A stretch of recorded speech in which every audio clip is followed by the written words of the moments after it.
Right, let's go back a bit. Let's go back to when you were born, Grayson. It's 1960. Shouldn't speak about a lady's age, probably. It's 1960, Chelmsford, Essex. Are there any clues from those early years in your life of the direction that your career was going to take? Were there any visual or creative stimuluses in your early years?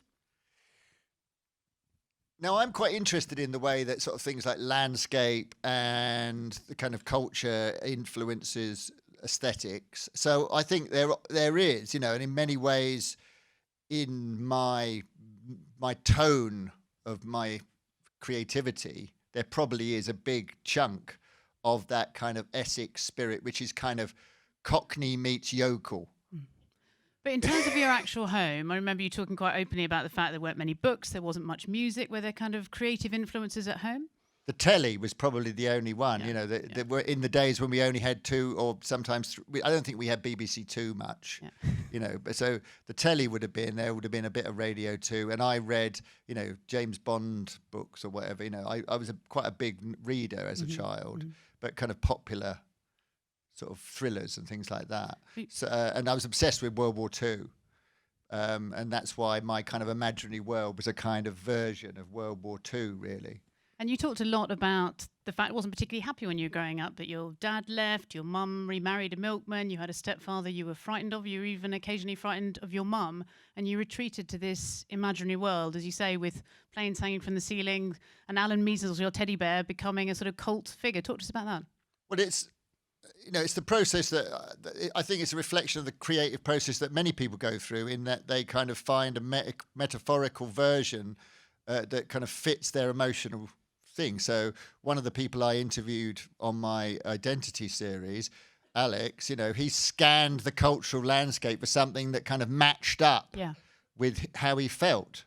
And as he was sort of a trans person, he found Peter Pan, which is a very sort of ambiguous figure, gender-wise. And so, I did the same thing. I was looking for I was making a story up that fitted how I felt, and which I couldn't express in any other way. And that's why I love art, because it's not literal, it's metaphorical, and it's going under the radar, and it's talking in a way, that is non-verbal. And you're speaking to it's the artist's unconscious speaking to the unconscious of the audience. And often, a lot of artists, they get into real trouble because they're literal. They get all literal.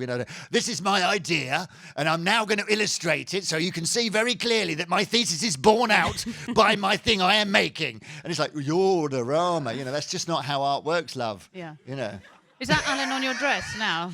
Hey? Is that Alan on your dress? Yes, because the students that make my outfits, they love Alan because he's like a kind of brand symbol. So I've got a lot of dresses with Alan on. But I think he's a fantastic champion, really. He's like a sort of childhood hero champion. He's a symbol of the power of the childhood imagination, the way we can survive. We're amazingly resilient as human beings, and so that's what he stands for me, and I hope maybe for other people a bit as well. Do you still have him? Huh? Do you still have him? Literally? Yeah, of course. Yeah, like that. He gets sent presents. He's a question on a game show. Talk to me about being trans now. What does it do for you? Is it titillating? You've been quite open about the fact it's great PR. Does it give you a different perspective on the world? What? Talk to me about it. I don't know, because in the last few years, trans has been in the news a lot, and a lot of activism and things like that. And I felt, I don't know if this is all complete. I felt a little bit on the sidelines. I felt a little bit of a fraud, even though I've been dressing very publicly. And when I first sort of poked my head above the parapet, I thought there is a political element to this. Yeah. And I was a friend of mine who's very political last night. She was saying, to see you with your wife out and, and your daughter as a functioning family, and you in a dress, and nobody seemed to be making a big deal about it. This is a very important statement you've been making all these years. And I think, I was quite touched. I thought, maybe that's true. And I didn't really think of it like that because I was having fun, so I wear it lightly, It is a turn on. I'm not going to pretend. There was a lot of sex involved, but it's when I go out dressed up, I say it's like a man going out with his girlfriend. It's like they're not having it off on the pavement in front of you. It's also really interesting, partly because I'm Australian, that the British fascination with men dressed up as women is part of TV legend, isn't it? Yeah. And it's really interesting that you, as an emerging or very successful now TV presenter, place yourself in that tradition. Yeah, I suppose that's quite weird, isn't it? Because the templates are sort of Danny LaRue or Dick, what's his name? Dick Emery, Stanley Baxter, and all these kind of comedians that I grew up with that were kind of dressing up. And I'm thinking, oh, do I want to be, am I compelled to be this clown?